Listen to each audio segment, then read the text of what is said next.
Now we have on the stage West Virginia coach Neal Brown. Again, if you have a question, please make sure to raise your hand. We'll start with an opening statement from Coach. Well, first of all, thank you to Michael, who's the best mascot in college football, and to Alex and Haley for helping him there. And so appreciate them being here. Good afternoon. It is afternoon on the East Coast, and we've got a couple of East Coast members now, so appreciate that. Glad to be here. And I'll say this at the front, appreciate what you all do as far as covering college football and making it one of the top really sports that's out there. So I appreciate that. I'll start with this because I'm sure I'm going to asked about it. Upset about the media poll. Definitely do not agree with that. The positive is that the media has not been, as far as predicting the Big 12, has not been very successful in recent years. So I think that bodes well for us. But I'll say this in a more serious note. I was sitting on the beach last week whenever Mike Montoro, who's the best in the business, who's our sports information director for football, he sent me a text, and I made the mistake of looking at it. And from that point on, my vacation was over. So I went into football mode, and this is why I disagree, and this is why. First of all, it starts with belief in our staff and belief in our players, and then how we finish will be the next thing. We beat Oklahoma State on the road, winning 2 of our last 3 games. Offensively, this is going to be our best group. And then we have 132 starts returning on the offensive line. 132. If that's not most in the country, it's got to be close. And within that group, we've got 4 former freshman All-Americans. We've got 3 for sure all-conference type players. 2 of them are here today with us. Zach Frazier, who's a 2-time All-American, and then Doug Nestor. We have a budding superstar at running back in C.J. Donaldson. And defensively, we're going to be one of the most improved units in the Big 12, if not in the country. And we have all league-type players at each level.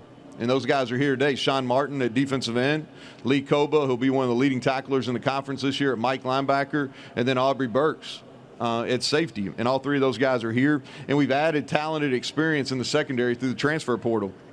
And then returning on special teams, we've got our kicker and our punter and our long snapper who are both 2 of the better ones in our league. And so looking forward to proving everybody wrong on that front. And we won't finish there. And so with that, I'll open it up for questions. Again, if you have a question, please raise your hand. And when you're called on the question, stand up and state your name and media affiliation. We'll go to center left, second row. Hey, Neal, Colin Wilson with the Action Network. Chad Scott's been promoted to offensive coordinator. Last year you were 50th in pace and tempo. With Garrett Green, C.J. Donaldson, is there going to be a slower tempo and more running this season? Well, I think running the football is going to be the strength of our offensive team. But one emphasis on that is we've got to be more explosive in our pass game. And I think that's where we got to show some growth offensively, is we ran the football at times very successfully last year. What we didn't do as good a job of is taking advantage of that run game with some explosive pass plays. And so as far as tempo is, we want to be able to present ourselves playing fast all the time. And then let the game dictate the tempo. But we practice at a really fast pace. We're going to have the ability to go as fast as anybody in the country. But also the game and the style of game that we need to play that day will dictate how fast we play. We'll go to the far left, 4th row. Danny Davis, Austin American Statesman. Neal, I know you just learned a lesson about reading text messages on the beach, but what has been the reaction from your players to the poll, and does this become a rallying cry for you guys, or do you just try to ignore it? No, I don't. I think we're past in this day and age with media information of being able to ignore anything. I think your best opportunity is just confront it. We had a team meeting on Tuesday where we talked about it in detail, and in probably in more colorful terms than I just did here. But a lot of the same things that I said to our team, I just repeated here in front of you all. And I have a strong belief. And what we spend a lot of time on is just talking about being better. We have a clear vision of what we have to improve on.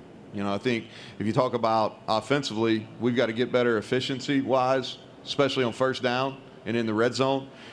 We got to be more explosive, and we got to eliminate errors. Defensively is what we've got to do better, and is we've got to limit the explosive plays. You're going to give up some, especially in the league that we play in. We have to limit those explosive plays, and we've got to be able to create takeaways. That was the explosive plays and the lack of takeaways last year were the biggest negative effect on us defensively. And so we've been focused on ourselves, getting ourselves better. This is something that's going to increase the size of the chip. The chip was already there on the shoulder. It just increases the size. And if you have a question, please make sure to raise your hand and we'll get a microphone holder to you. Now we'll go to the far left, in the middle. Ian Boyd with Inside Texas. In 2021, Baylor won the league with several experienced starters in the secondary and multiple NFL draft picks. Last year at Kansas State, same story.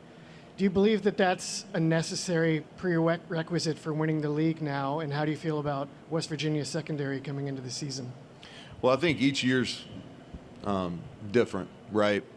And I think being fortunate enough to be in this league, this is going to be my 9th season, either as a coordinator or as a head coach in this league, and to see the evolution. And, one of those is this used to be you just outscore everybody and you win, right? Well, I think it's changed. The level of defensive coaching, the level of defensive players, the emphasis on special teams has definitely changed. And as that has changed, the style of football has changed.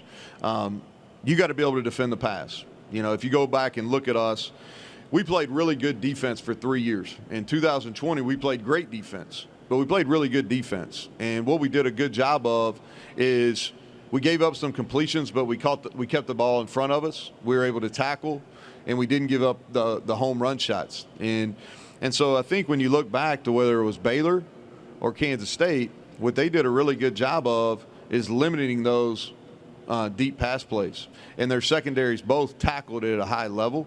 And so one of the things, after you reflect back, is we knew we needed to get some veterans. So we went out and added Montre Miller from Kent State, who started double-digit games at corner, was an all-MAC player. We added Anthony Wilson, who's started over 30 games, was a 3-time All-Sunbelt player at Georgia Southern. We added Beanie Bishop, who played at 2 previous institutions with double-digit starts. And so the question you're asking is, do you have to play at a high level in the secondary to win this league? Yes. Do you have to have multiple draft picks? I'm not sure.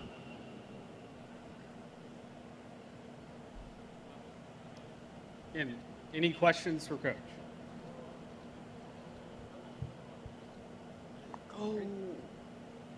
Thank you, Coach. No problem. Thank you all.